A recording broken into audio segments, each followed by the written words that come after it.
Instead of guessing how to appeal to the algorithm, why don't we just listen to what Instagram said directly? I'm going to cover 7 things Instagram said that you can do to increase your reach on the platform. Let's get started with number 1, create engaging content. I feel like that's an obvious statement, so the real question is, what kind of content is engaging? Instagram says this includes content you created yourself or content that hasn't been posted on Instagram before. There are a variety of formats for you to consider when making content, video, photos, and text. However you want to create, we have a format for you. And pro tip, listen up guys, this is important.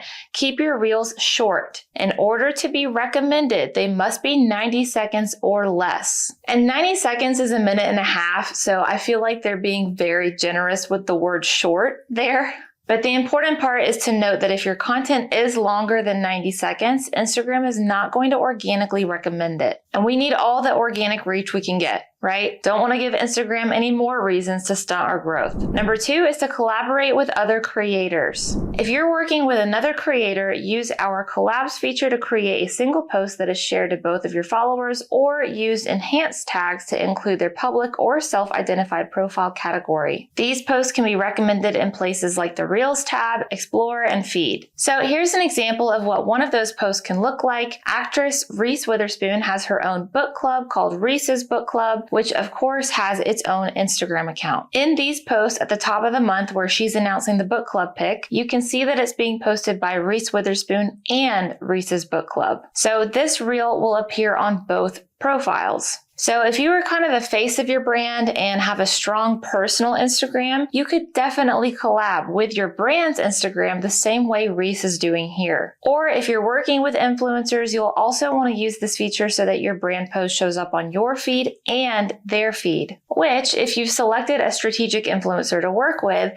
having your post on their profile should mean it's being shown to their large audience of targeted followers who have the potential to be your customers. Another universal truth that I think comes into play here is that Instagram always pushes content that uses its new features because it wants users to use the new features. And the collabs feature is no different. Number 3 is to get discovered via search. Followers and non-followers can find you when they search for things on Instagram. Make sure you include relevant keywords in your content, your caption, your bio, and your hashtags. I've said this before on our channel, but Instagram doubles as a search engine as well as a social media platform. Therefore, you want to optimize your posts for search queries. Hashtags don't hold as much weight as they used to, and that's why it's important to think about the keywords you put in your content as well, like Instagram mentioned. If you own a coffee shop, for example, and someone is typing in Atlanta coffee shop into Instagram, you want your account to appear. So make sure you optimize your bio and post for your offerings. Number 4 is to use the favorites feature. We've added features and controls like close friends, favorites, and following so fans can further customize their experience. Encourage your top fans to add you to their favorites. That way your content will show up higher in their feeds. Used to, if you were DMing with someone on Instagram, it told the algorithm that they really wanted to see that account's content at the top of their feed as much as possible. Being added to someone's favorites is the new version of that. You can either ask and encourage people to add you to their favorites list, or you can create content so good that you just are one of their favorites, and therefore they organically add you to their favorite list themselves. I say we aim for both. Number 5, monitor your insights. Check your insights to monitor trends and content performance. Within insights, you can break down accounts reached by followers and non-followers so you can see how much of your reach is coming from people who don't already follow you. And track that over time by changing the time frame selected. Look for patterns and keep tabs on which pieces of content are getting more reach to help inform your content strategy. So this is another thing I've said before on this channel, is that informed decisions lead to big results. A lot of clients that come to us for help have an unfortunate history of making their marketing decisions up to that point based on what they feel like will work. If you're just posting things that you think will do okay or that you feel like your audience will like, that's not good.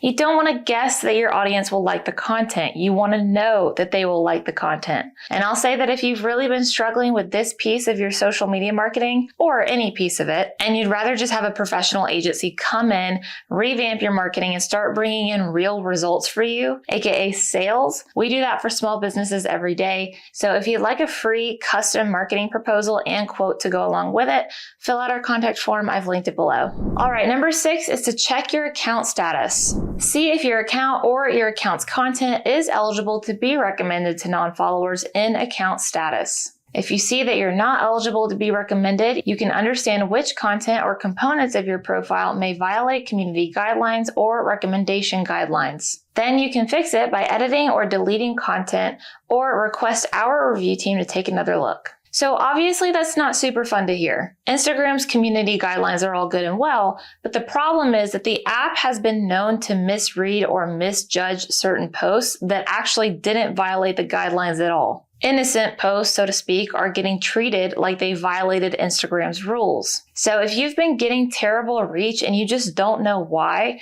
check your account status just to make sure that everything is good there. If it's not and you feel like it should be, request a re-review from Instagram. And lastly, number 7, post original content and avoid reposted content. As we recommend more content on Instagram, it's important the credit, distribution, growth, and monetization go to the original creator, and we're continuing to work towards this. We're less likely to recommend reposts of a reel that's already on Instagram, content with noticeable watermarks, or accounts that regularly collect and reshare others' content on their feed. Pro tip, use the remix tool instead to put your own spin on a popular reel. So a lot to unpack there. First of all, Instagram is clearly saying, quit copying and posting the same stuff over and over. It's not going to make you go viral. They want more of and are going to support more of original content. And we've known about the watermark thing for a while, right? Instagram does not want to support TikTok, which has the classic TikTok watermark logo on all of its videos. So Instagram will kill your reach if they see a watermark on your content. So Instagram wants original content from you, but if you do want to get some reach and views from someone else's viral content, they're saying to just remix it. Because then at least it becomes its own original video again, because it includes your reaction or response to the original content. And I'll see you guys in the next episode.